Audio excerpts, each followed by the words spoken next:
Hello, Monticello School District families and staff members. This is Eric Olson, proud superintendent of the Monticello School District, and I'm here with Joe Kunkel, general manager of Hoagland Transportation.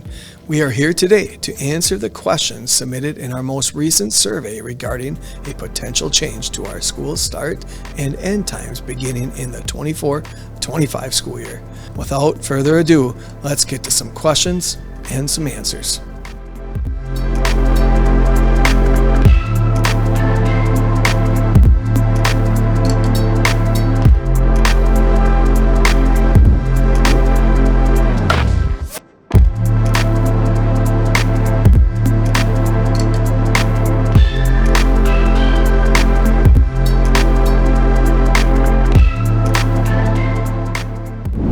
Yeah, this is a great time for our school community to come together and really remember our safety procedures and practices. First, we should have adults at every bus stop.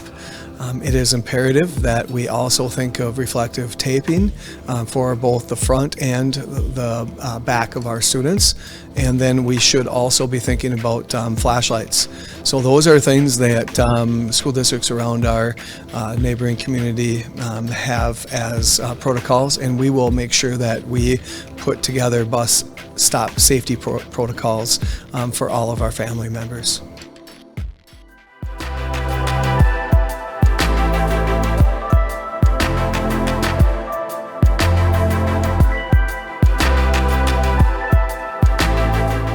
The busing routine for the farther out buses, like the ones that are from Otsego and Maple Lake and Buffalo and Clearwater, would probably be bused with K through 12 students on them. And then depending on which direction they come from, we would drop off at the closest school first, and then go to the next school and the next school and drop those students off. There would be drop-off windows for each school, and then it would be the reverse in the afternoon as we pick up in the afternoon for the elementaries. We would pick up the elementary kids. We would possibly go drop off some high population areas and then go to the middle school, high school and pick up the middle school, high school kids for those farther out areas and then head right out to those areas to drop those students off.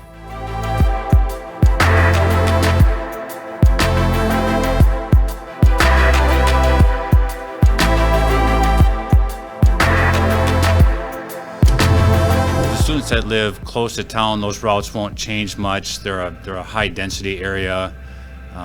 We typically have those routes. They're the shorter ones that we have.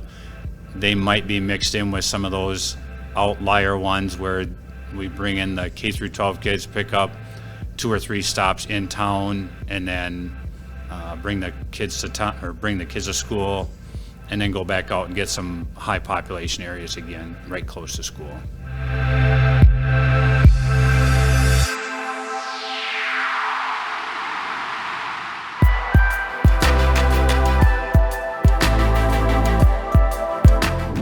There will be an opportunity for some students to ride K through 12 or preschool through 12, depending on the location of where these families live.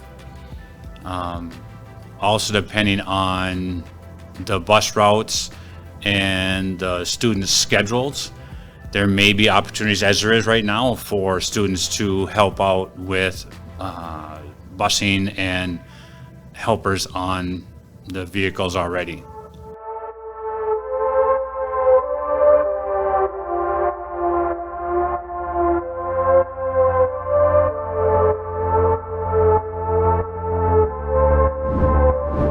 Right now, our middle school, high school have similar start times. So we have drop-off windows in the morning where, depending on which direction the bus is coming from, we either drop off at the middle school first or the high school first, and then we go to the other school.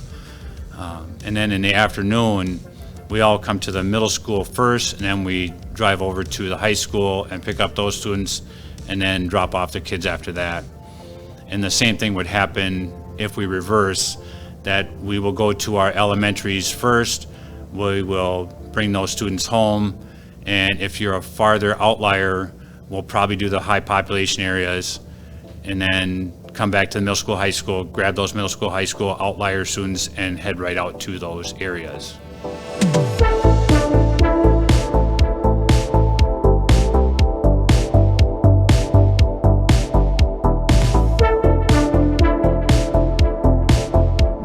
The students that live the farthest out, say it would be Otsego or Clearwater or Maple Lake or Buffalo or Big Lake that we transport to Monticello, would have an opportunity to have a shorter ride one way and about the same ride on the other way, because we're going to do single tier busing where we'll have K through 12 on the same bus. What that means is that we will bring everybody in from the Clearwater bus stop and we'll drop off at the elementary school, and then we'll go pick up some high population areas for the middle school, high school area, and then drop off at the middle school, high school. And then in the afternoon, we will pick up the elementary age kids and then go drop off some high population elementary areas close to school, and then drive over to the middle school, high school, and pick up the Clearwater area kids or the outlier area kids, and then drive right out to those bus stops that way.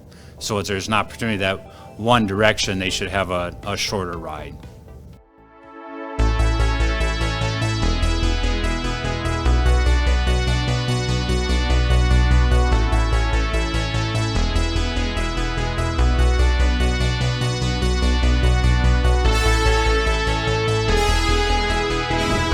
There is no doubt that daycare is always a critical part of every school district.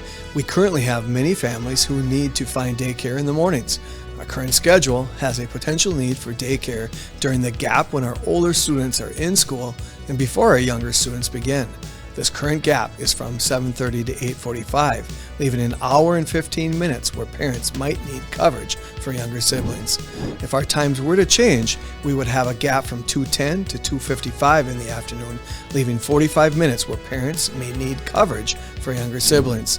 With that being said, we will be working closely with our community education program to look at ways to boost the number of workers as daycare providers to help open additional coverage options for families within our own excellent programming.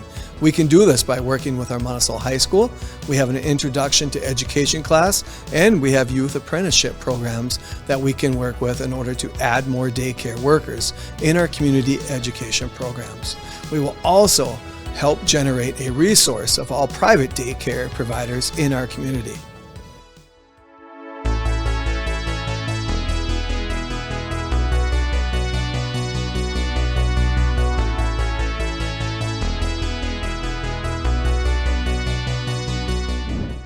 Thanks for the question.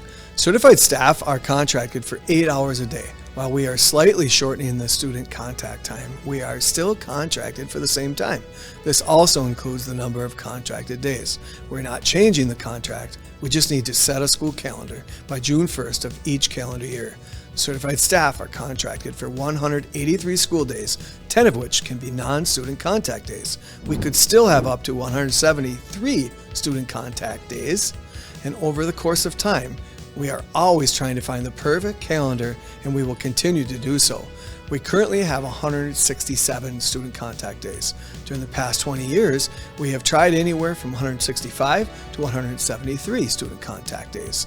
The number of calendar days changes because of the place holidays fall and because of trying to find a good balance between student contact time and professional development time.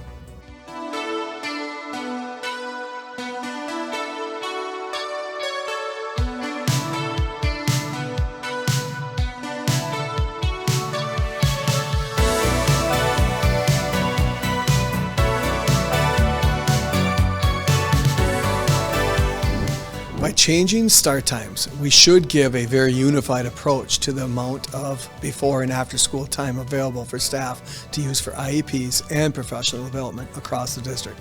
Staff at the elementary schools would probably have a workday of 7:30 to 3:30. This would give 20 minutes prior to school and 40 minutes after school.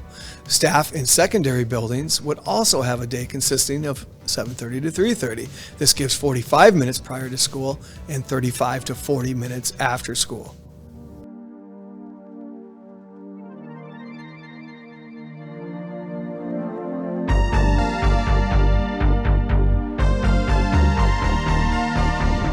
For the 23-24 school year, we have 167 calendared school days.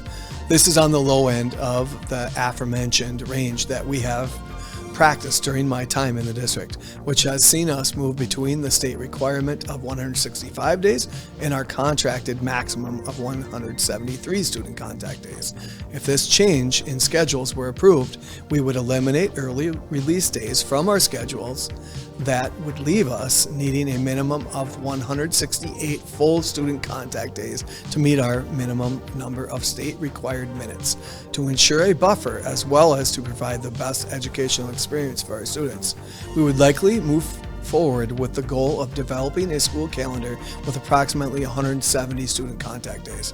This would not require any drastic changes, such as starting before Labor Day or going any longer into June.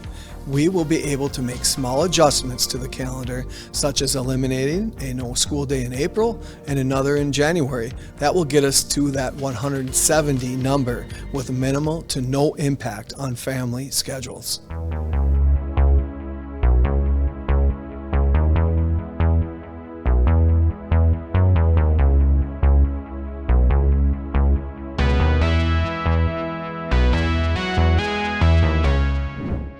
There has been no specific research with our open enrollment families. That does not mean that there will not be in the future. While we are proud of the numbers of families who we gain through the open enrollment process, every family does have their unique reason for enrolling in Monticello Public Schools. We hope that changing start times to be closer together and having all schools start between 7:50 and 8:15 will only help most of our families.